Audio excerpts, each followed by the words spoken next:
श्री गुरुदेव दत्त श्री स्वामी समर्थ महाराज की जय। अनंत कोटि ब्रह्मांड नायक राजाधिराज योगीराज महाराज श्री अक्कलकोट स्वामी समर्थ महाराज की जय। गुरुब्रह्मा गुरुर्विष्णु गुरुर्देव महेश्वरा गुरुर् साक्षात् परब्रह्म तस्मै श्री गुरवे नमः। ध्यानं मूलं गुरुर्मूर्ति पूजामूलं गुरुर्पदं मन्त्रमूलं गुरुर्वाक्यं मोक्षमूलं गुरुर्कृपा। अखण्डमण्डलाकारं व्याप्तं येन चराचरं तत्पदं दर्शितं येन तस्मै श्री गुरवे नमः। ज्या ज्या ठिकाणी मन जाय माझे त्या त्या ठिकाणी निज रूप तुझे मी ठेवितो मस्तक ज्या ठिकाणी तेथे तुझे सद्गुरु माय होय। सिद्धांत अवधूत चिंतन श्री गुरुदेव दत्त।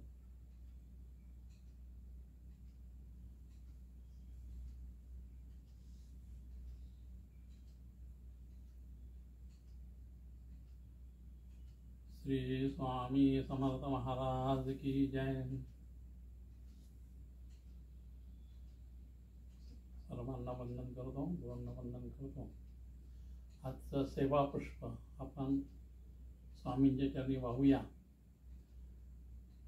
आजचं कारण वैशिष्ट्य म्हणजे गुरुपौर्णिमेचं महत्त्व आणि गुरुचं आपल्या जीवनात असलेलं अनन्यसाधारण महत्त्व हा विषय आहे। मी स्वतःला भाग्यवान मानतो की आज या ठिकाणी महाराजांच्या समोर मला माझे विचार मांडण्याची संधी मिळाली। महाराजांनी ही संधी मला दिली आणि म्हणून मी महाराजांचा अत्यंत ऋणी आहे। बघा, आपल्या अध्यात्म परंपरेमध्ये पौर्णिमेला एक विशेष साधारण महत्त्व आहे। पौर्णिमा म्हणजे काय? दिवसाही सूर्यप्रकाश आहे, रात्रीही चंद्रप्रकाश आहे। प्रकाशाचं पर्वच म्हणजे पौर्णिमा। प्रकाश कशाचं प्रतीक आहे? तर प्रकाश हे ज्ञानाचं प्रतीक आहे आणि ज्ञान जिथे आहे तिथे गुरु आहे। म्हणून ज्ञानेश्वर महाराजांनी गुरु तेथे ज्ञान असतेच असं म्हटलेलं आहे। 18व्या अध्यायात म्हटलेलं आहे। मग गुरु तिथे ज्ञान असणार नाही का? असणार। आणि मग पौर्णिमेला, विशेष पौर्णिमेला म्हणजे आषाढी पौर्णिमेला गुरुपौर्णिमा हे म्हटलं गेले। का बरं म्हटलं गेलं असा प्रश्न आपण विचारला तर गुरु जो आपल्या जीवनाचा आपल्याला आपल्या अंतिम टप्प्यापर्यंत नेणारा जो मार्ग दाखवतो तो सद्गुरू। बाकीचे व्यावहारिक विद्या देणारे अनेक गुरु आपल्या आयुष्यात येऊन जातात।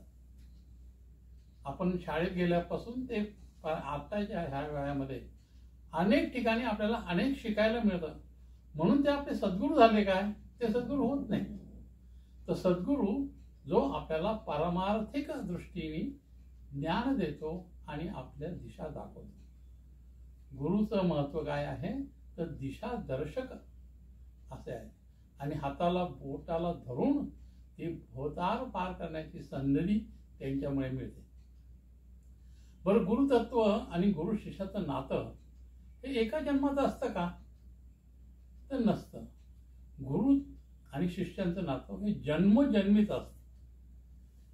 म्हणजे आपल्याकडे एक मराठीत एक म्हण आहे की वडाचे पारंब्या धरून राहा।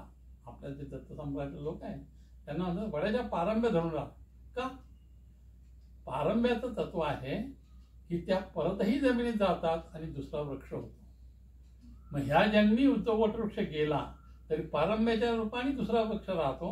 म्हणून जन्मोजन्मी तुमची माझी ही गाठ सद्गुरूंनी बांधलेली आहे आणि हे महाराजांच्या चरित्रात अनेक ठिकाणी दिसतं. आपण जन्म घेतला की मागच्या जन्माचं विसरून जातो. म्हणून गीतेमध्ये श्रीकृष्णाने अर्जुनाला सांगितलं ना, अर्जुना तुझे माझे खूप जन्म झाले रे, बहुतानी मी. मग आता तुला, मग अर्जुन विचारतो, कृष्ण असं कसं म्हणतो रे, मला काहीच आठवत नाही, तुला सगळं आठवतं, त्याचा अर्थ काय? तर ते सांगतं की माझा जन्म आहे ते अनेक वर्षापूर्वी झालेला आहे आणि तुझाही झाला आहे. फक्त तू नररूपात आल्यामुळे तुला मागची विस्मृती झाली. मी योग तत्वात असल्यामुळे, योगारूढ असल्यामुळे मला जन्मोजन्मीचे मी कोणते जन्म घेतले मला आठवतात आणि माझ्याबरोबर तूही कोणते जन्म घेतले हेही मला आठवतं, तेही मी तुला सांगतो. आणि मग हे सांगताना ते कृष्ण जे आहे ना, अर्जुनाला खूप खूप समजावता प्रयत्न करतो. गीता आणि त्यावर असलेली ज्ञानेश्वरांची टीका ही ज्ञानेश्वरी, ह्याचा जर अभ्यास वेळा केला ना की जीवनाचं तत्वज्ञान काय आहे आणि आपल्याला कुठून कुठे जायचंय.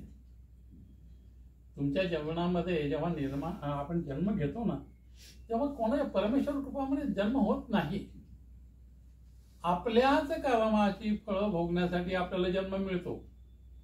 मग मी काही चांगली कृत्य केली असेल, वाईट कृत्य केली असेल, दोनांचं समन्वय करून तुला पुढचा जन्म कोणता प्राप्त व्हावा हे शास्त्र ठरलेलं आहे, हे गणित ठरलेलं आहे.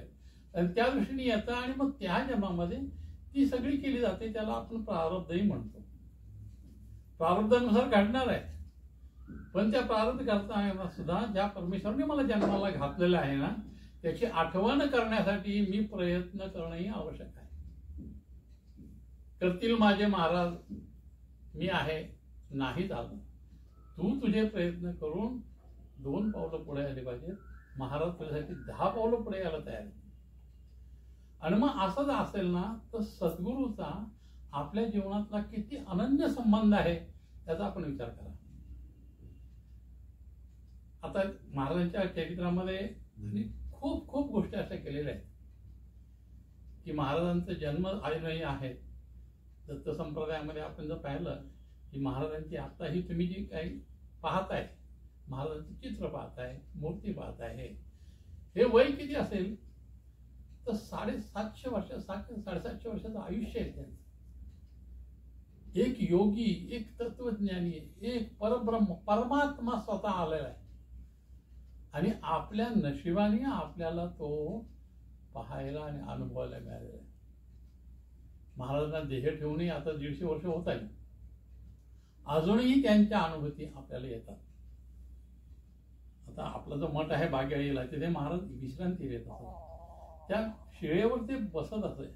आजही त्या शिळेमध्ये एवढी ताकद आहे की त्यावेळी घडलेले संपूर्ण प्रसंग आताही घडतात. का तर हे तत्वरूपाने अखंड केले असतात. महाराजांनी देह ठेवला म्हणजे देह समाप्ती झाली का? त्यांना वाटलं देव धरावा, देव धरतील. त्यांना वाटलं 1 नाही 10 देव करावा, 10 देह धरतील. परंतु तत्वरूपाने ते कायम पूर्वी होते, आताही आहेत आणि पुढे असतात. अशा या तत्वगुरूंच्या उपासनेमध्ये आपण आहोत हे आपलं भाग्य समजायचं. हे भाग्य आपल्याला आलंय काय? आपोआप आपल्याच कर्माचं फळ. इथे महाराज आपल्याला जाणीव करून, हा आता असं वागा, मग इथे असं असं कर, हे सांगणारं कोण आहे? हे सांगणारं माझं मनच मला सांगतं. मग मन जेव्हा सांगतं ना, मन सांगताना त्या पूर्वकर्माशी जोडलेलं जातं आणि तिथून मिळालेल्या आज्ञा आपल्याला मिळतात. हा आता असं होईल, तसं होईल, मग हे सांग. आणि ते घडतं. ते घडवणारे ते आहे. आणि महाराजांच्या तत्वज्ञानामध्ये महाराजांनी एक सांगितले, जोपर्यंत मी आहे ना तोपर्यंत भोगून घे. तुझे भोग सरल्यानंतर मी तुला स्वच्छ करून नेणार आहे. अशी बरीच उदाहरणं सुदैवाने मला महाराजांच्या कृपेने पाहायला मिळाली, अनुभवायला मिळाली. त्यात आमचे सद्गुरू दादासाहेब धोत्रे, नाना सोनटक्के, नाना परांजपे, नाना काळे, हे सगळे लोक असे या होते ज्यांना महाराजांनी स्वतः येऊन परत ह्या लोकांकडून घेऊन गेलेले. आणि ह्या प्रत्यक्ष अनुभूती आम्हाला आलेली आहे आणि प्रत्यक्ष पाहिलेलं आहे. दादांनी तर जाण्यापूर्वी सांगितलं की माझा अरे जप कमी होतोय रे, काय करू. कारण दादा होय म्हणले 80 वर्षाची त्यांची तपश्चर्या आहे, तरी जप कमी पडतोय. म्हणलं मग आम्ही कसं काय करायचं. दादा नाही नाही, जप करायचा आहे, महाराजांचा जप करायचा आहे. आणि मग त्यांचं शेवटी त्यांना दोन्ही व्याधी होत्या, शुगर आणि ब्लड प्रेशर. त्यांचं कधीही शुगर 400च्या खाली नसे आणि ब्लड प्रेशर सुद्धा 300, 250, 300च्या जवळ असेल. त्यामुळे गुरुजर डॉक्टर इथे यायचे, त्यांना तपासायचे आणि त्यांना दादा अजिबात हालायचं नाही अंथरुणातून. दादा म्हणजे हो तुमचं सगळं मी ऐकलं, काही प्रश्न नाही. आणि डॉक्टर बाहेर गेले, ते सगळं दुखणं बाजूला काढून ठेवून ते आमच्याशी तासनतास बोलत असतात. 36 हार्ट अटॅक आलेले महाराजांनी टाळले. डोळ्याचं ऑपरेशन असताना, डोळ्याचा बीपी असताना त्यांचा शिष्य म्हणलं की मी तुमच्या डोळ्याचं ऑपरेशन करतो दादा. दादा म्हणला नको तू भानगडीत पडू, मी करेल, नाही मी करणार. म्हणून त्यांनी ॲडमिट केलं. सगळं केल्यानंतर त्यांच्या जेव्हा ओपन केला आहे त्यावेळेला ओपन करायला लागायचा, आता सगळं लेझरसारखं नव्हतं. आणि लेझर ते केल्यानं ओपन केल्यानंतर त्यांचं बीपी शूटआउट झालं. शूटआउट झाल्यानंतर रक्ताची धार काही थांबेना. तो इतका घाबरला, त्यांनी पुण्यातले सगळे डॉक्टर बोलवले. अरे म्हणजे हे कंट्रोल नाही होत, थांबत नाही ब्लड, काय करायचं. तर तोपर्यंत त्यांना दिलेली भूल संपली. दादा जागे झाले. अरे म्हणजे काय गडबड चालली आहे. त्यांनी सांगितलं दादा असं असं केलंय पण ब्लड काही थांबत नाहीये, असं असं. हो का म्हणले, बरं बरं बरं ठीक आहे चांगलं, तू बाहेर म्हणे मी करतो. आणि म्हटल्यानंतर ते मांडी घालून बसलेत आणि महाराजांना सांगितलं महाराज ब्लड थांबत नाही, बघा काय म्हणतात ते. आणि सगळे दरवाज्या बाहेर थिएटर रूममध्ये फक्त दादा आणि महाराज. तर महाराज जाताना त्यांच्या खडावाचे आवाज त्या डॉक्टरांना ऐकू आले. महाराजांना तर सोडत म्हणजे दादांना सोडत ते आले आणि महाराजांनी डोळ्यावरून हात फिरवला, सगळं वृत्त थांबलं. आणि मग त्याला बोललं हा ये आता सुरू कर पुढं तुझं काम. ही सगळी माऊलीची कृपा. हे कसं आहे, हे अनुभवजन्य आहे. ह्याला कोणाचंही सांगोवांगे झालेलं नाही, आम्ही प्रत्यक्ष पाहिलेलं आहे. आणि प्रत्यक्ष प्रमाण असल्यामुळे आम्हाला महाराजांची एक आज्ञा असायची की महाराजांच्या पुढे असत्य कधी बोलायचं नाही. तर हे असल्यामुळे हे आम्ही सांगतो. असं हा अनुभव दादांचा आहे. आज गुरुपौर्णिमामुळे मला दादांच्या आठवणी येत राहतात, त्या उर्मी येतात. मी दाबू शकत नाही, हे माझं कमीपणा म्हणा. पण माऊलींनी दिलं आम्हाला, जे घडवलं त्याच्यामुळे आम्ही घडलेलं आहे. एवढं प्रेम त्याने आम्हाला दिलं आहे, त्याच्यामुळे आम्ही या माऊली महाराजांच्या सेवेमध्ये इथपर्यंत असो. तर आता आषाढी पौर्णिमा म्हणजे गुरुपौर्णिमा म्हटली जाते आणि गुरुपौर्णिमेला व्यास पौर्णिमा असं नाव आहे. आपल्याकडे माहिती आहे व्यासांनी आपल्याकडे काय काम केलंय. वेदांत संपूर्ण वेद त्याचे विभाग करून 4 ह्याच्यामध्ये छापलेले. पूर्वी मौखिक होते, नंतर ते मौखिक किती दिवस राहणार. मग एवढं मोठं वेद एका माणसाला शक्य आहे का. मग त्याचे तुम्ही 4 भाग केले आणि 4 शिष्यांना 4 शिकवले. ऋग्वेद, यजुर्वेद, सामवेद, अथर्ववेद करून आणि मग ती संख्या पुढे चालू राहिली. आणि वेगवेगळ्या शिष्यांना 4 शिष्यांना शिकवून त्यांनी त्याच्या शिष्यांना शिकवायचं. आणि नंतर मग ते लिखित स्वरूपात नंतर आले, ते परत पूर्ण नंतर झाले. मग पुढचं काम काय केलं तर त्यांनी पुराणं लिहिली, 18 पुराण, संपूर्ण वेदांत समजून सांगितला. आणि त्यामध्ये महाभारतही लिहिलं, भागवतही लिहिलं. आणि महाभारतातली गीता जे कृष्णाच्या तोंडून घडलेले योगेश्वर कृष्ण, कृष्ण असं नाही, भगवान कृष्णही नाही, भगवान शब्द नाहीच आहे त्याच्यामध्ये. तर योगेश्वर कृष्ण म्हणजे योग ध्रुव आरूढ झालेला कृष्ण काय सांगतो त्याचं वर्णन त्यात झालंय.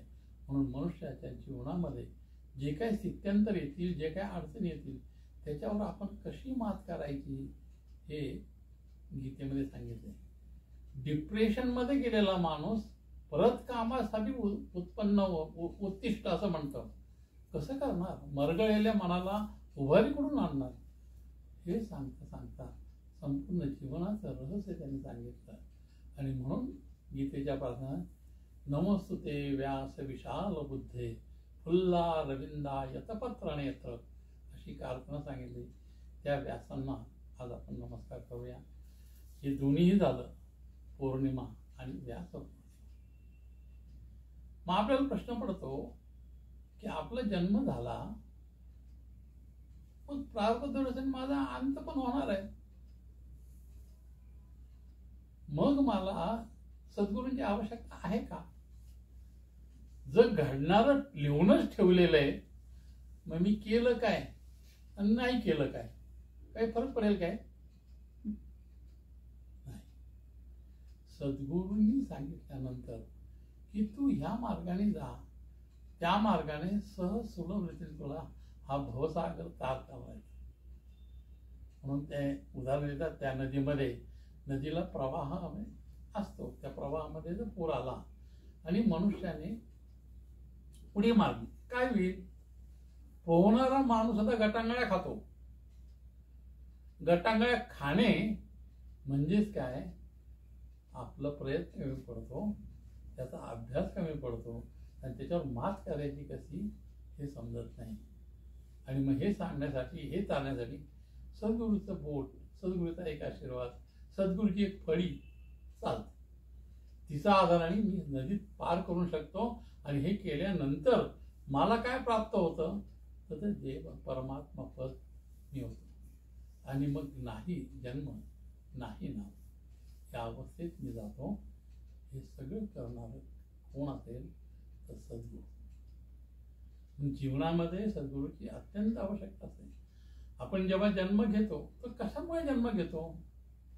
तर जन्म घेणे लागे वासनेच्या संगे. आपल्या ज्या या वासना राहिल्यात ना, त्या वासना पूर्ण करण्यासाठी आपल्याला जन्म घ्यायला लागतो. नाही तर जन्म घेण्याचं कारण नाही ना. आता मला म्हणलं नाही, मला नाही काय पाहिजे, मग मुक्त झालो तो आत्मा. मग जर मुक्त झाला तर मुक्त म्हणजे काय असतो? आपल्याला 7 स्वर्ग सांगितले, 7 पातळ सांगितले आणि त्या पद्धतीने तिथे लोक राहतात. भू भुवा स्वाहा महाजना तपा सत्यम असं सांगितलं की सत्यमध्ये कोण आहे? विष्णू आहे, ब्रह्मदेव आहे. ते लोक तिथे, ते किती आहेत? शुद्ध आहेत. तुमच्या माझ्या सगळ्यामध्ये हे सगळं जग आहे ना, 3 तत्वांनी भरलेलं आहे. रजसत्व तम. रजसत्व तम म्हणजे काय? सत्व आहे, रजही आहे आणि तम आहे. प्रत्येकाची वैशिष्ट्ये वेगवेगळी आहे. जेव्हा मी मृत्यूलोकात येतो ना, तेव्हा माझं पाप पुण्य समान असतं. ज्ञानेश्वरांनी सांगितलंय तिथे की पाप पुण्य होता समय मनुष्याचा जन्म घडतो. मग म्हणजेच काय? की माझ्यामध्ये काही पुण्य आहे, माझे पाप आहे. ह्यांच्यामध्येही पुण्य आहे, ह्यांच्यामध्ये पाप आहे. पण मग हे वेगळे मी वेगळे का? प्रश्न आहे ना की बाबा हे पण तेवढंच पुण्यवान आहे, मी तेवढंच पुण्यवान आहे. मग ते सीए झाले तर मला नाही सीए होत आहेत, है की नाही? मग का? तर त्यांच्यामध्ये असलेल्या कर्माची जी फळं आहेत ती कमी जास्त प्रमाणात असतात आणि ती कधी कशी भोगायची हे प्रारब्धांचं ठरले जातं, परमेश्वराने ठरवलेलं असतं. मग आता येतं इथे मी इतक्या वेळ प्रयत्न केलो नाही, पण सद्गुरूचा एक आशीर्वाद मिळाला, झालं. तो तुमच्या जन्म सार्थक झालं. कारण त्यांना माहिती आहे इथं कुठे घोडा अडलेलं आहे. एवढी एक काळी इकडची इकडे केली ना की झालंच, पाणी सरळ चाललो, त्याला काही अडचणच नाही. हे काम सुद्धा. मग हे काम करण्यासाठी आपण काय करायला पाहिजे? तर सद्गुरूला अनन्य भावे शरण राहा, त्याशिवाय दुसरा उपाय नाही. मग सद्गुरू शोधायचा कुठे हा प्रश्न येतो नाही का? आणि मग मला जर सद्गुरू शोधायचा असेल तर मग कुठे कुठे शोधू? बरं, जगामध्ये असे बरेच सद्गुरू म्हणजे गुरु आहेत. सद्गुरू आहे की नाही माहिती. तुम्ही बाहेर जाता मार्केटमध्ये, नारळ घेता, दुकानदार विचारता बरोबर आहे का नाही? काट काट काट वाजला पाहिजे, त्याला भेग आहे, खायला पाणी पडून गेलंय, ती खोबरं कडवट लागतं नंतर म्हणे. मग असं नको. हे करण्यासाठी जर तुम्ही एवढं हे वापरत असाल, बुद्धी वापरत असाल, तर सद्गुरू शोधण्यासाठी कसं करायला लागेल? मग सद्गुरू शोधण्याची मुख्य पद्धत काय? तर तुमचं चित्त स्वतः शुद्ध करा. तुम्ही कुठे हिंडू नका. काय तुम्हाला कोणी भेटणार नाही, आणि भेटलं तर ते नक्की गॅरंटेड. आता जोशी तुम्हाला भेटला, काय तुम्हाला माहिती माझं? मी खरं बोलतोय खोटं बोलतोय काय कळणार तुम्हाला? बोलायला माझी भाषा गोड आहे, मी तुम्हाला चांगल्या गोष्टी सांगतो, म्हणून मी काय तेवढ्या लायकीचा असेल की नाही माहित नाही. मग ओळखायचा कसा? तर स्वतःचा चित्त शुद्ध झालं ना की तो देव सुद्धा शुद्ध करतो. मग स्वतःची साधना वाढवा, स्वतःची हे करा, आणि मग तिथे येतो. त्या सर्वांमध्ये एकनाथ महाराज सुद्धा असेच होते, आपल्यासारखेच होते. जन्मापासून झालं आणि लहानपणापासून मूळ नक्षत्रामुळे दोन्ही जन्मला आई वडील दोघे गेले. काही दिवसांनी पोरकं झालं, कोणच सांभाळणार? आजोबांनी सांभाळलं, पण आजोबा म्हातारे झाले होते. आता म्हणले या पोराला सांभाळणं माझ्या कॅपॅसिटीच्या बाहेर आहे. म्हणून त्यांचे मित्र होते ते जनार्दन स्वामी दौलताबाद किल्ल्याचे होते. मग त्यांनी सांगितले, अरे याच्याकडे बघतो का रे? म्हणजे त्यांना पाठवून माझ्याकडे, मी बघतो. म्हणून ते तिथे गेलेले. तिथे गेल्यानंतर मग ते आता त्या गोष्टी सांगत नाही, फक्त दत्ताचं दर्शन एकनाथांचं एवढं सांगतो. पण आपण मुख्य विषयाकडे जाऊया परत. आणि मग तिथे दत्ताचं ते महाराज 7-8 वर्षी ते 8-9 वर्षाला गेले गडावर. आता 8-9 वर्षाचं पोरगं, आणि ते जनार्दन स्वामी गडाचे मुख्य, गडाच्या अधिपती. मग संपूर्ण गड पालथा घालायचा. 10-12 तुम्ही जर केला की दौलताबाद हा किल्ला आहे ना अजूनही अजिंक्य आहे, कोणीही त्याला जिंकू शकलेलं नाही. त्या काळात बांधलेला अजूनही अजिंक्य आहे. आणि त्याचे अध्यक्ष म्हणजे सर्वात मुख्य जनार्दन स्वामी, ते स्वतः दत्तभक्त सगळे. म्हणून ते पहाटे उठायचे आणि गडावर सगळे हिंड हे करायचे, राऊंड घ्यायचे. आपण म्हणजे राऊंड घेतो, इंग्लिशमध्ये बोलतोय ते तपासतात. आणि त्यावेळेला मग हा छोटा एकनाथ, येऊ का बाबा? मी पण चल. ते पहाटे त्याच्यावर यायचे. मग गडावर वेगवेगळे दरवाजे होते, वेगवेगळी देवळं होती, त्या सगळ्यातून ते जात असत. मग गणपती देऊळ होतं, मारुती देऊळ होतं, देवीचं देऊळ होतं, हे होतं, आणि बाकीचे कडे किल्ले होते. त्याच्यावर ते सगळे टेहळणी करायचे. आणि गणपती देवळात गेले की प्रत्येक देवाला नमस्कार करायचे. ते गणपतीला नमस्कार करायचे, श्री दत्त असं म्हणायचे. देवीला गेले तर श्री दत्त म्हणायचे, मारुतीला गेले श्री दत्त म्हणायचे, दत्ताच्या देवळात गेले श्री दत्त म्हणायचे. आता तो बारका मुलगा होता ना, तो हे ऑब्झर्व करत होता. लहान मुलांचं ऑब्झर्वेशन शक्ती खूप जास्त असते.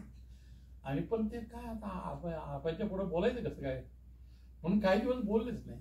नंतर मग ते जेव्हा गेले म्हणजे आबा विचारू काय, म्हणजे तुम्ही दत्ताच्या देवळात गेला जयदत्त म्हणता, मान्य. गणपती समोर गणपती असते, तुम्ही जयदत्त म्हणताय, हे कसं काय? देवीच्या देवळात जाताय, तुम्हाला देवी दिसते, जयदत्त म्हणताय, हे कसं काय? तुम्हाला काय देवी दिसत नाही काय? तुम्हाला गणपती दिसत नाही काय? तुम्हाला मार दिसत नाही का? तर तुम्ही हटकून म्हणता, हे म्हणतात. मुलाची शंका बरोबर आहे. जनार्दन स्वामींनी त्याचं मन ओळखलं आणि उत्तर दिलं, बाबा तू म्हणतो काय खरंय रे बा, पण त्या गणपतीमध्ये मला दत्त दिसत असेल तर मी दत्तचा म्हणणार नाही का? म्हणणार. देवी दिसली, ती दत्त दिसतो मला. मग तुम्हाला सगळीकडे कसं काय दत्त दिसतो? मला तरी दाखवाल का नाही तुम्ही? तुला बघायचं आहे काय? हो बघायचं. कसा दिसतो दत्त असं म्हणले ते. म्हणले कसा दिसतो म्हणजे काय सांगणार तुला? तो आहे म्हणजे आहे. नाही पण दिसतो कसा? नाही मला सांगता येईल. तुला बघायचं आहे का? हो बघायचं. ठीक चल, ही साधना कर, नंतर आपण तुला दाखव. मग त्यांना साधना दिली आणि त्यांनी 12 वर्ष तप केलं नाथांनी. आणि दौलताबाद किल्ल्याच्या बाहेर शुलभंजन नावाची जागा आहे, मोठी जागा आहे. त्यासाठी मोठे खडक आहेत. शुलभंजन म्हणजे शुल म्हणजे हे खडक मोठे छोटे, तिथे थांबलंय. तिथे जाऊन एकनाथ सकाळी ध्यानाला बसायचे, गुरुंनी सांगितलं साधना करायचे, आणि त्या साधनेमध्ये ते इतकी ते जुंबून गेले की त्यांना दिवस दिवस कसं जात असं माहिती नाही. जी भूक नाही, तहान नाही, काही नाही लागायचे. तेव्हा तिथल्या एखाद्या शेतकरी माणूस होता, तो बघायचा की अरे पोरगं सकाळपासून बसले, काही खाल्लं नाही काय, तो दुधाचा मटका भरून ते ठेवायचे, आणि हे घेतलं नाही घेतलं बघायचे ते नाही. सगळं असं केलं करता करता जनार्दन सांगता लक्षात की अरे त्याची साधनं चांगली चालली, ह्याला दत्ताचं दर्शन द्यायला पाहिजे. मध्ये दत्ताने विनंती करत, महाराज उद्या द्यायचं का दर्शन त्याला, उद्या द्याच त्याचं दर्शन. म्हणून ते ठीक आहे, जाऊ दे तू उद्या, मी पण येणार आहे तिकडे म्हणून ते एकनाथाला पाठवतात तिथे. आणि जनार्दन बुवा जे आहे राऊंड मारायला जातात. त्या शुलभंजनच्या तिथे एक झाड असतं, आणि त्या झाडाच्या तिथे हे जातात, जनार्दन बुवा जातात आणि विनंती करतात, महाराज या दर्शन त्याला. पण असं म्हटल्यानंतर दत्त महाराज येतात, पण कोणत्या रूपात, ते मलंगाच्या रूपात येतात.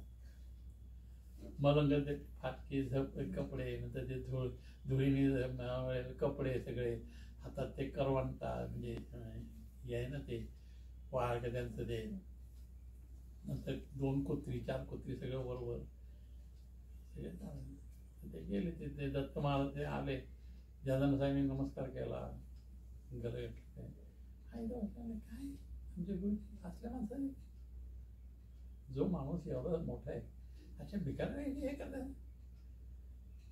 तुम्ही जनार्दन सांगितलं, दत्तानी त्यांना म्हणलं, अरे मी आलो पण भूक लागली मला, तू काय आणलंय का नाही. महाराज मी कुठं आणलंय, जनार्दन सांगितलं मी काय नाही आणलं. अरे भूक लागली रे म्हणले आपल्याला, तर भूक तर काय लागली, काय खाल्लं पाहिजे काय. म्हणजे ते कटोरा काढलं आणि ते ह्याच्यात हात घातला झोळीमध्ये, झोळीमध्ये चिळे भाकरीचे तुकडे मिळाले त्यांना. चिळे भाकरी तुकडे ते ह्याच्यामध्ये टाकले आणि म्हणे आता हे खायचे कसे काय, कडक झालेले हो तुकडे, खायचे कसे, आता भिजून खाऊ. ती कुत्री उभी होती, म्हणजे कुत्रीचं दूध काढ ह्याच्यामध्ये, भिजव त्याच्यात आणि खाऊ तो. जनार्दन स्वामींनी कुत्रीचं दूध काढलं, वारग्यात ठेवलं आणि वारग्यात कुत्री घातली, म्हणे बरं मला. मग जनार्दन स्वामी त्यांना बोलवतात आणि दत्त महाराज त्यांना बोलवतात. हे सगळं दृश्य नाथ बाहेरून पाहत, अंगावर किळस येणारं दृश्य हो.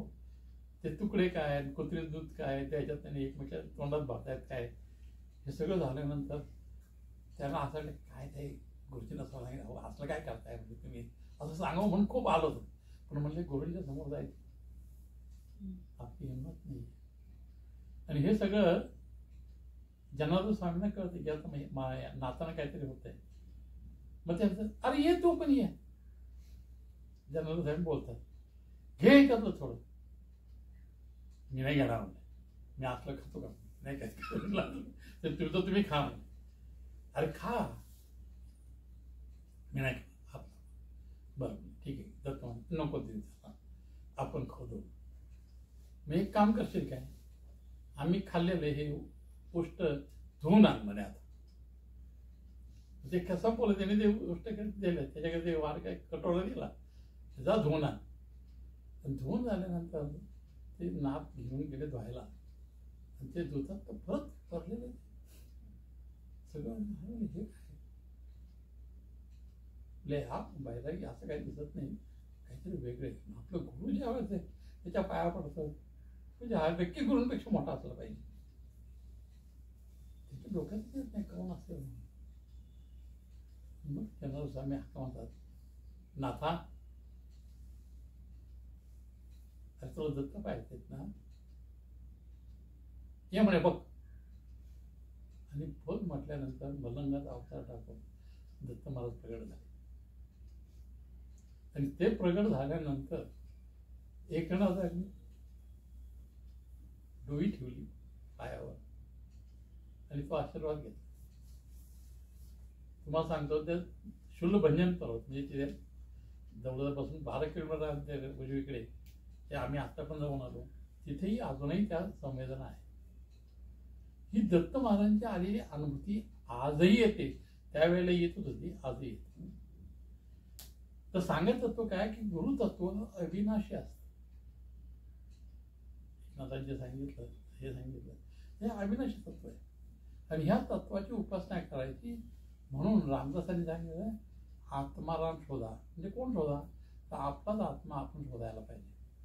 कसं शोधायचं, काय शोधायचं, यासाठी काही पद्धती आहेत. आणि दत्त संप्रदायामध्ये या सगळ्या आहेत. दत्त महात्म्यामध्ये टेंबे स्वामींनी या सगळ्याचं खूप सविस्तर वर्णन केले. आपल्या जेव्हा वेळ मिळेल ना तेव्हा आपण दत्त महात्म्य एका अध्याय ओढून सांगू की जसं आपलं मनुष्य आहे ना तसं आपल्याला पिशाची योनी पण आहे. पिशाची योनी म्हणजे काय होतं? त्या माणसाच्या वासना शिल्लक, देह शिल्लक नाही. मग ते वासना पूर्ण करण्यासाठी कोणाचा तरी देह पकडायला पाहिजे ना. मग तो त्याचा देह पकडतो की ज्याच्याकडून त्याच्या वासना पूर्ण होते. पण ह्या सर्वांवरही अधिकार कोणाचा चालतो? तो दत्त महाराजांचा. त्या चक्रातून त्याला सोडवतात आणि परत ह्या चक्रात घालतात आणि परत पुन्हा जन्म पुरण मला आणि ह्या जन्मामध्ये तुझ्या वासना संपव आणि माझ्याकडे ये. ही धारणा जी असते दत्त संप्रदाय. आणि हे मिळतं कुठे? तर सद्गुरु कृपा. म्हणून तुम्हाला मी पहिले सांगितलं की आपल्याकडे जे म्हणे आहे की वडाच्या पारंब्या धरून राहा. म्हणजे ते गुरुतत्व सोडू नको. मी मला गुरूंचा, मी स्वामींचा हे म्हणणं मला सोपं आहे. पण त्याच्यात भागत नाही. स्वामींनी मला त्यांचं म्हटलं पाहिजे. आणि स्वामींनी जर मला त्यांचं म्हटलं तर ह्या जन्मी नाही जन्मोजन्मी. मग मला आठवत नाही की मी वयाचे 40 झालो, मी काही केलंच नाही महाराजांचं. तर मग मला एकदम आठवलं की महाराजांनी अक्कलकोटला बोलवले. कोण बोलवलं? कोणी सांगितलं? तिथे गेल्यानंतरही मला कळतं की तू आलीस ना आतमध्ये अभिषेक कर. का अभिषेक कर? अभिषेक याचा अर्थ काय माहितीये की सतत धार धरणे. म्हणजे सतत धार धरते कशावर? काही पिंड आहे, काही पादुका आहेत, काही म्हणा, ही झाली बाह्य कृती. पण अभिषेक कर म्हटल्यानंतर तुझा नामाचा अभिषेक तुझ्या आत्मतत्वावर कायम होऊ दे, हा अभिषेकाचा अर्थ आहे. आणि मग त्यांनी सांगितलं की आठवतं का तुला? नाही आठवत. मग त्या जन्मी तू होता, आता मी आलो. मग ते काय जन्म कर्म, गीतेमध्ये एक श्लोक आहे, जन्म कर्मच मे दिव्यम यो ज्ञाती सतत्वता. तोच माझ्यापर्यंत येऊन बघतो. माझे जन्मही दिव्य आहेत आणि कर्मही दिव्य आहे. कारण मी कोणाचं अडकलेलं नाही. मग निष्काम कर्म कसं करायचं आणि त्यातून परमेश्वर प्राप्ती कसं जायचं हे सांगणारा कोण आहे तर मीच आहे. मग करणार कसं? मला गुरुजीचं माहित नाही कोणाकडे जायचंय. म्हणून चित्त शुद्ध करा, आत्मशुद्ध करा येत. मग नाथांनी त्याच्यावर एक ओळी दिली, नाथा घरची उलटी चाल. काय? नाथाच्या घरची उलटी चाल. पाण्याला लागते तहान. तहान कोणाला लागते? आपल्याला. पाण्याला काय संबंध आहे? काय तुम्ही पाणी पिलं पाण्याला समाधान मिळणार आहे का मला समाधान मिळणार आहे? मिळणार समाधान मला. पण ह्यात सांगायचं काय, तुला जर सद्गुरूची ओढ निर्माण झाली ना तर सद्गुरू तुझ्याकडे येतो. तुला जायची आवश्यकता नाही. म्हणून ठाईच बसून करा एकच अवघा आनंद आळवावा. आणि यासाठी गुरुपदेश फार महत्वाचा असतो. आणि हे आपल्याकडे अनेक संत झाले. त्या संतांना प्रत्येक ठिकाणी काही संत भेटलेत गुरु, काही स्वप्नात झाले. तुकाराम महाराजांना स्वप्नामध्ये दृष्टांत झाला. आणि पाहुणी गुरुवार केला अंगीकार तुका म्हणे असं म्हणतात ते. मग स्वप्नामध्ये मग काय सांगितलंय त्यांनी? तूप पावशेर मागितलं, पावशेर तूप द्या आम्हाला. तर पावशेर तूप घेण्याचं काय जरूर आहे? पण ते देवाला पावशेर तूप करायचं काय? त्याला चमचाभर तूप केलं तर आपल्याला जास्त होतं. पावशेर तूप प्यायचं कसं? तर तुपाचा अर्थ स्नेह. तुझा स्नेह माझा स्नेह जमला पाहिजे. तुम्ही वडाला आता घातले, दोऱ्याने बांधून टाकलं का? अहो त्याचं माझं सूत जमलं पाहिजे. तुमचं सूत जेव्हा तुम्ही कापड विणता ना, जर एक मॅच झालं नाही ना तर ते कापड विणलंच जात नाही. मग सूत जमलं तर मग कापड झालं, आणि कापड झालं तर शेला झालं. मग हे सूत जमवणं हे जे काम आहे ना, मग कबीराचा विनतो शेला कोण? तो राम. कौशल्येचा रामबाई, कौशल्येचा राम. तर मग कबीर काय करायचे? असे धागे करायचे, काढायचे, शेला विणासाठी गुंतून ठेवायचे. पण रामनामामध्ये त्यांना ते समजायचं नाही की मी राम नाम घेतोय ते शेला विणला जातोय का नाही विणला जातो. धोटा मानला जातो, इकडून धोटा तिकडे जातो, इकडून तिकडे जातो. श्रीराम जय राम जय जय राम, श्रीराम जय राम ते म्हणत राहायचे. आणि त्या तल्लीनमध्ये काय होत असे माहित नाही. आणि मग तो शेला विणला जात असे. जनाबाई ज्योती ती पण असे गेले. दळीचा कांगेचा तुझा आठवीत गोवी विठ्ठल. याचा अर्थ काय की मी माझं चित्त जेव्हा हळूहळू शुद्ध करतो तेव्हा मला ह्या जगामध्ये परमेश्वर ओतप्रेत भरलेला आहे याची जाणीव. आणि हीच जाणीव म्हणजे पौर्णिमा. गुरु तेथे ज्ञान. पहिले जे सांगितलं होतं, माऊलींचे सांगितले, माऊलीच्या सर्वात शेवटच्या ज्ञान यत्र योगेश्वर कृष्ण यत्र पार्थ याचं विवेचन करताना माऊलींनी ह्या ओव्या वापरल्या. चंद्र तेथे चांदण्या, अंबू तेथे अंबिका, गुरु तेथे ज्ञान असणारच. हे त्रिकलवादी ते. मग तिथे संजय म्हणतो हे माझं मत आहे. अरे जे त्रिलोकात सत्य आहे, त्रैलोक्यात राहणारच आहे, ते तुझं एकट्याचं मत कसं असू शकेल? यत्र योगेश्वर कृष्ण यत्र पार्थो तत्र सर्व विजयोर होतो. इथे मम मत. अरे मम मत काय? ते आहे सिद्धांत आहे. आणि हेच माऊलींनी समजून सांगितलंय की ज्या ठिकाणी परमेश्वराच्या असणारी भाव, तुमची कर्तव्यपरायणता आणि त्या कर्तव्यपणा स्वधर्माची ओंजळी तुम्ही जसं जोडला वाहताना तेव्हा तो इतका खुश होतो की ती स्वतःचं आत्मतत्वच तुम्हाला जिवंत असतो. काय पाहिजे तुला सांग, काय? आणि तेव्हा मागायचंही काही नसतं आणि करायचं काही नसतं. मग ते तत्व देतात. असो हे चांगलं गुरुतत्वाचं, गुरुपौर्णिमेचं महत्त्व आणि हे गुरुचं सांगितलं. आता या इथं आल्यानंतर गंमत अशी होती की आपल्याला हा पहिलं पुष्प अर्पण करायचंय असं महाराजांना सांगितल्यानंतर महाराजांना काय सांगायचे तिथे? आम्ही अकलेचे तारे तोडणार, किती तोडणार? त्यात तुमचं काय येणार? तुमचं गुणवर्णन आम्हाला यायला पाहिजे. मग ते काय करू? त्यांनी गुरुलीनंदाच्या 29 अध्याय काढला आणि ते सांग म्हणे आज. आणि मग त्यांनी ते वाचलं. आणि आज 29 अध्यायातले 2-3 प्रसंग सांगतो आणि आपण थांबूया नंतर. आणि बराच वेळ होतोय आणि संपूर्ण. तर ह्याच्यामध्ये उपादान कारण म्हणजे जगाची निर्मिती कशी झाली या संदर्भित वैदिक म्हणजे त्या गुरुलीलामृत पोथीचं वैशिष्ट्य असं की वैदिक ज्ञान पहिलं तुम्हाला दिलं जातं. ते तुम्ही आत्मसात करा. समजेल नाही समजेल मान्य आहे, कळणार नाही, एक नाही 10 नाही 10 वेळा गुरुकडून समजून घ्या. पण ते कसं होतं कळेल. आणि त्यानंतर कथा सांगितल्या की ह्याला संदर्भात असणाऱ्या कथा कोणत्या. मग ह्या अध्यायामध्ये 3 कथा त्यांनी सांगितलेल्या आहेत. तर त्या 3 कथामध्ये पहिली जी आली की वड्याचे पारंब्य धरून राहणं ह्या संदर्भात एक कथा आहे. तर ते काशीचे विश्वेश्वर शास्त्री असतात, खूप पंडित असतात, खूप चांगलं सुंदर बाकी चाललेलं असतं. पण त्यांना पुत्र संतान नव्हतं. मग ते विश्वेश्वराची साधना करतात आणि त्यांना एक पुत्र निर्माण होतो. पुत्र आल्यानंतर ते खूप आनंदित होतात आणि जातकर्म म्हणजे त्याचं भविष्य वाचण्यासाठी त्या लोकांना बोलवतात. त्याने सगळे सांगताना खूप चांगलं आहे, हे आहे ते आहे सगळं आहे, पण अल्पयशी आहे, लवकर मारणार आहे.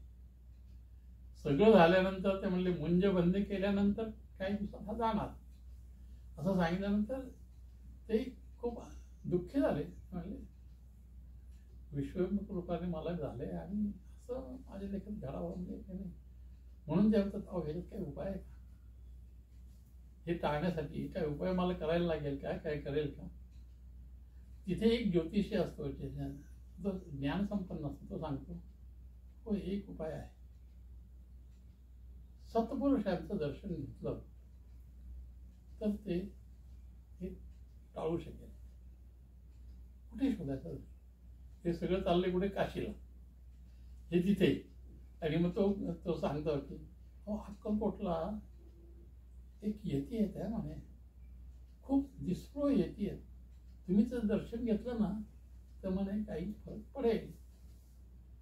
आता मुलाची अशी परिस्थिती आणल्यानंतर ते सगळे कुटुंब अक्कलकोटला आले, हर्डीकरांच्या घरी राहिले आणि महाराजांची सेवा करू राहिले. आणि मग त्यांनी ते गुरुचरित्र पारायण केलं, आपण आपण अभिषेक करतो असं ते सगळं केलं. इच्छा मनात महाराजांना सांगता येत नाही, महाराजांनी सगळं ओळखलं होतं. आणि मग तोच दिवस करता करता हे महाराजांशी बोलू शकत नाही, आणि तो जो येतो तर तो दिवस येतो आणि तो मुलगा मूर्छित पडतो. मूर्छित पडल्यानंतर ह्यांना सगळ्यांना खूप हे वाटतं आणि ते सगळे सांगतात अहो महाराजांकडे आम्ही आलो, हे कसं काय झालं असं का झालं. मग ते खूप हे होतं. तर महाराज येत नव्हतं, ऐ तीळ आणि साखर घेऊन ये, तीळ घेऊन ये, तीळ घेऊन ये. आता तीळ घेऊन ये म्हटल्यानंतर काय तीळ कुठे आणायचे, पण तीळ काय खायला काय गोड नसतात, त्यांना गोड नाही, त्यात गोड घाल खायचे. मग तीळ शर्करा केली त्यांनी आणि म्हणे घाल त्या पोराच्या तोंडात. तीळ शर्करा काढल्यानंतर तो मुलगा परत जिवंत झाला. आणि जिवंत झाल्यानंतर त्यांनी पाय धरले महाराजांचे. महाराज हे कसं काय, अरे तुझे नशिबात होतं ना, विश्वेश्वरने तुला दिले, त्याचा अंत का होणार आहे, घे जा. आणि मी 4 वर्ष जाऊन ते परत गेले, ते शेवटपर्यंत होते. पण ह्याचा अर्थ काय, तू त्या वडाची पारंबी धरून आहेस, त्यामुळे तुझं योगक्षेम व्हायचं काम कोणाचं, माझं. तुझ्या मुलाचं रक्षण करण्याचं काम कोणाचं, माझं. हे मी करतो. ही पहिली कथा आहे. दुसरी कथा या छोटे छोटे संपून टाकून 2 आहेत ते. त्यामध्ये दुसरी छोटी आहे. एक मालोजीराजांकडे एक नाथोबा नावाचा नौकर असतो, खूप प्रामाणिक आणि महाराजांच्या सेवेत असतो आणि निष्कपट सरळ मनाचा माणूस. त्याला खजिनदारचा इन्चार्ज केला, हेड कॅशियर तुमच्या बाबतीत आहे की नाही. आणि करता करता त्या दिवशी राजाच्या मनात आलं की नाही आपण खजिना मोजावा आणि टॅली आहे का नाही बघावं, नाही का. ते मोजायला सुरुवात केली. डिफरन्स आल्यानंतर काय, पैसे तू खाल्ले. आरोप केला त्याच्यावर. नाही मी नाही खाल्ले, मी असं करणार नाही. इथं टॅली झाल्याशिवाय कॅशियर ते कसे असते का, टॅली झाल्या बाहेर पडायचं नाही. आणणार कुठे पैसे, नाही उचला टाकून द्या आतमध्ये. मी त्याला तुरुंगात टाकलं. इकडे महाराज वाट पाहतात, नथुका नाही आला. त्याने कळलं की त्याला तुरुंगात टाकलंय. म्हणजे काय झालं, असा घोटाळा झाला, त्यांनी घोटाळा केलेला आहे आणि त्यामुळे खजानीचा आमचा असं डिफरन्स येतोय. त्यांचा जो मालोजीराजाचा एक प्रधान होता, दाजी भोसले म्हणून, पिराजी दाजी भोसले त्याचं नाव आहे. तो आला महाराजांकडे. महाराजांनी आल्यावर माजलास का रे, अरे मी काय केलं महाराज, ते तिकडे झाले, माझा काय संबंध नाही, पोहोचता येत नाही तुम्हाला नीट. मग काय झालं, मग तुमच्या ह्याच्यात डिफरन्स आलेला आहे आणि त्या नथ्याच्या नावावर तुम्ही टाकले म्हणे सगळं. तो इतका सरळ माणूस म्हणे, तुम्ही मोजायला चुकले, त्याची काय चूक आहे म्हणे, जा म्हणे परत मोजा. मालोजीराजांना म्हणलं तुमचा मोजा तुम्ही खरी नाही, मोजून घ्या समोर. आता दाजी बसले, परत गेले, परत पाहत ते आली, डिफरन्स नाही. म्हणलं तुला म्हणले आम्ही थोडा उगच ह्याच्यात टाकलं. कोण करतोय? योगक्षेम वहाम्य, महाराज करता सगळं. आणि सद्गुरू सारखा असा पाठरा का, कोणाच्या लेखा काय करते हो, कोण कोण कर काही करू शकत नाही. कोणी इतके समर्थ महाराज असताना हे प्रत्यक्ष घडलेले अनुभव येतात. तर हे घडले. हा दुसरा. आणि तिसरी गोष्ट संपू आपण, बराच वेळ झालाय. तर तिसरी गोष्ट म्हणजे त्यात बीड गावामध्ये एक गुजराती कुटुंब राहत, आणि गुजराती कुटुंब राहतो, धनाढ्य होतं, सगळं काही सगळं झालं, पण त्यांना संतती नव्हती. आणि मग एक दिवस काहीतरी कुणीतरी अक्कलकोटवरून फिरत फिरत त्यांच्याकडे गेलं आणि ते म्हणजे बसा, ज्या वेळेला बसा, हे करा. आणि तेव्हा ते महाराज दिसले, काय हो ते अक्कलकोटला महाराज आहेत, काय वैभव त्यांचं, काय चमत्कार त्याचं, काय ज्ञान त्याचं. म्हणजे काय करतायत? नाही नाही, बसलेले असतात. काय का बसलेले असतात, मग एवढं ज्ञान हे कर काय. म्हणून तो गुजराती हे आहे, तो महाराजांची चेष्टा. काय ह्या गोसाड्यांना उद्योग नसतो, मग हे करतात आणि मग तसे करतात आणि असं करतात, असे चेष्टा त्यांनी केली. तो माणूस निघून गेला. ठीक आहे, तुला जायचं जा. इकडे कालांतराने काही दिवसांनी ह्याची पत्नी गरोदर राहिली. गरोदर राहिल्यानंतर त्याला आनंद झाला. त्यावेळेला असे कुठे महाराज असतात काय, हे करतात काय, काय हे गुरुतत्वातलं, गुरुगीतेतलं एक तत्व आहे, मला नंतर सांगितलंय. तर ते त्यांना महाराजांनाही कळतात. मग त्याची बाई गरोदर राहते, त्याला खूप आनंद होतो. सगळं करतं ते, बाकी आठांगोळ ढावे काय जे असतात ते सगळे करतात. पण नंतर 9 महिने झाले, 10 महिने झाले, 12 महिने झाले, 15 महिने झाले, 18 महिने झाले, ही बाळ कितीच होईना.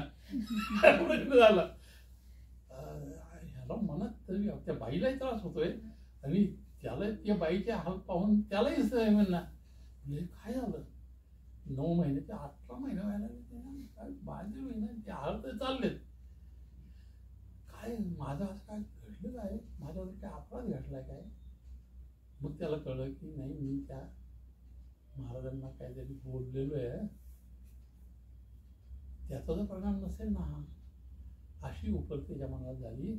आणि तो त्यांना विचारतोय की महाराज, माझ्या हातून काही अपराध घडला असेल ना तर क्षमा करा, पण मला तुमच्या ह्याचं प्रत्यंतर येऊ द्या. आज संध्याकाळी तर माझ्या बायको बाळंतीण झाली ना, तर पुढचं जीवन मी तुमच्यासाठी दिलं, सगळं मी तुम्हाला अर्पण करेन, मी अक्कलकोटला येईन. हे सगळं झाल्यानंतर ती प्रार्थना महाराजांकडे, महाराजांनी ठीक आहे सोडून त्याला, त्याला अपराध केला, चुकतंच लेकरू, माफ करून टाक. ती बाई संध्याकाळी बाळंतीण झाली, पोरगा झाला, आनंद झाला. सगळं झाल्यानंतर त्यांना मनोमन प्रार्थना त्या बाईंनी पण केली आणि ह्यांनी पण केली की महाराज धन्यवाद, आम्ही अक्कलकोटला येऊन जाऊ. पण गुजराती स्वभाव असल्यामुळे मोह सुटत नाही पैशाचा, आणि मग त्यामुळे ते अक्कलकोटला जायचं टाळलं त्याने. ती बायको म्हणते, अहो झाला ना, किती असे 4 वर्ष पोरगे झाले तरी महाराजांकडे जात नाहीये. तर ह्याला ते काही नाही. मग महाराजांनी त्यांची जी कुठे वेळ, मग ह्याला त्या पैशाचा वेळ लागल्यामुळे तो वेळा झाला आणि स्वतःचे कपडे फाडायला लागले. आणि मग त्यात त्यांच्याकडे जो प्रधान होता, प्रधान सेवक, तो म्हणला काकी चला आपण जाऊ, ह्यांना असंच घेऊन जाऊ अक्कलकोटला. आणि मग ते अक्कलकोटला आले. अक्कलकोटले महाराजांचे काय रे, दिलेलं वचन पाहता येत नाही आणि जीव द्या ना. मग तर असं म्हटल्यानंतर मी त्याला वाटतं का रे, माझ्या मनात यांनी कसं काय ओळखलं. मग ही माऊली कोणी भेटते. मग तो परत शरण जातो आणि त्याला सांगतो, तर ते सगळं परत होतं. मग परत ते अभिषेक आणि ते सगळं करतं, ब्राह्मण भोजन करतात, त्याला परत सोडतात ते. मग परत तो महाराज सेवेत राहतो. नंतर अशा खूप कथा आहेत. पण सांगायचं वैशिष्ट्य म्हणजे महाराजांच्याकडे शुद्ध चित्ताने जाणं, शुद्ध अंतःकरणाने जाणं, हाच स्वामी धर्म आहे, हे लक्षात ठेवा. आपल्याला काही करता आलं नाही, काही करू नका. तुम्हाला आपल्याला जसं वेळ मिळेल तर मी दत्त तत्वाचं, दत्त महात्म्याचा एक एक प्रसंग उलगडून तुम्हाला सांगेल, त्याचं तत्वज्ञान सांगू. मग गुरुगीता सांगेल, गुरुगीतेतले तत्वज्ञान सांगेल. गुरुगीतेमध्ये ह्या श्लोकाला एक श्लोक आहे, गुरुहुत्कृत्यम रुत्कृत्यम म्हणजे गुरुला असं म्हणणं हे गुरुला आवडत नाही आणि त्याचं पाप भोगायला लागतं. हा तो मंत्र आहे आणि तो येते. म्हणजे गुरुची एक वेळ सेवा नाही करता आली तरी चालेल, पण गुरुला दोष देऊ नका, हे त्या तत्वाचा महत्त्वाचा भाग आहे. तो इथं सांगितलं. आज मला वाटतं ताई आता मी थांबतो, इथे थांबतो आणि ह्याच्यानंतर फक्त गदम मांडगुळकरांनी गुरुच्या संदर्भात कुंभाराचं एक फार छानपैकी त्यांनी रूपक दिलेलं आहे आणि ते मी म्हणतो ते, आणि ते कसं आपल्या सगळ्यांना लागू पडणारं रूपक आहे म्हणून ते फार छान आहे. मी म्हणतो, माझा आवाज काय एवढा चांगला नाही, ताई जेव्हा म्हणेल तेव्हा म्हणेल, पण मी म्हणतो आता.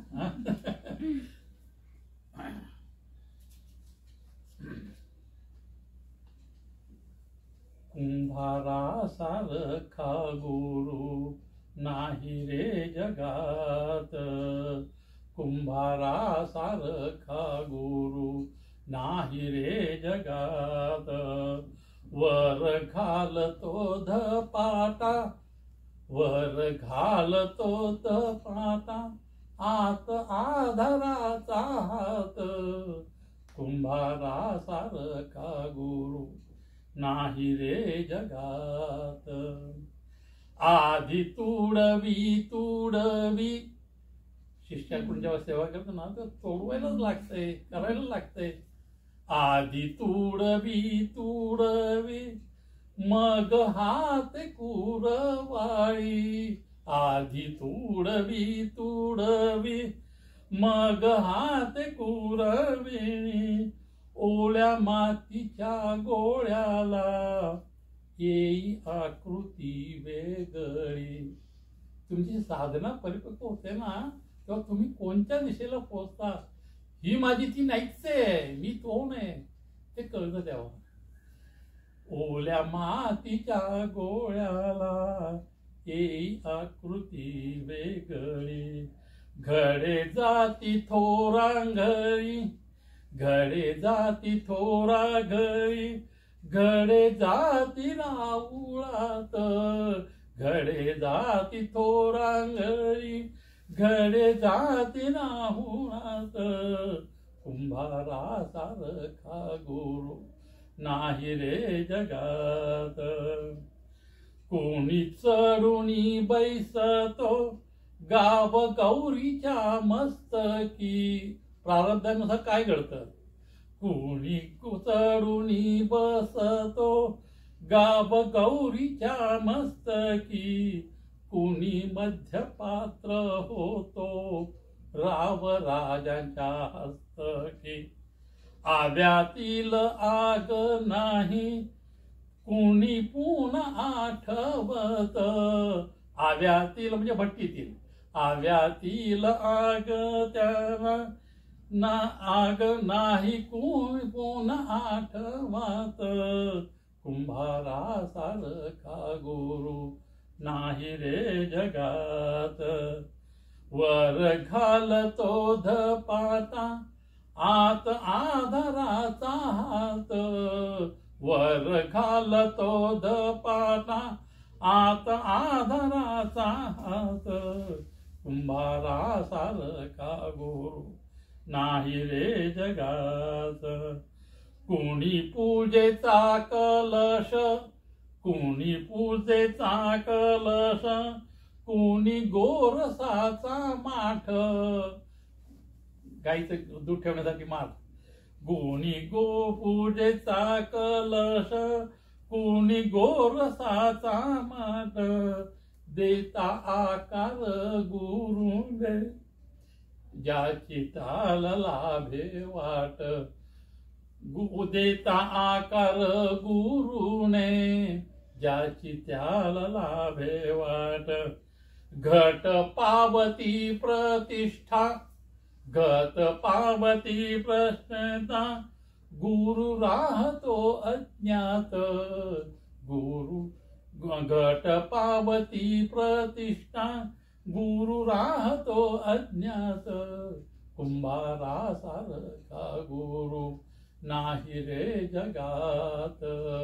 कुंभारा सारखा गुरु नाही रे जगात.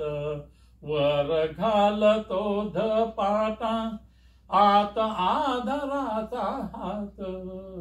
वर घालतो धपाटा आत आधाराचा हात. कुंभारा सारखा गुरु नाही रे जगात. श्री गुरुदेव दत्त. जी सेवा झाली महाराजांच्याने अर्पण करतो. श्री गुरुदेव दत्त.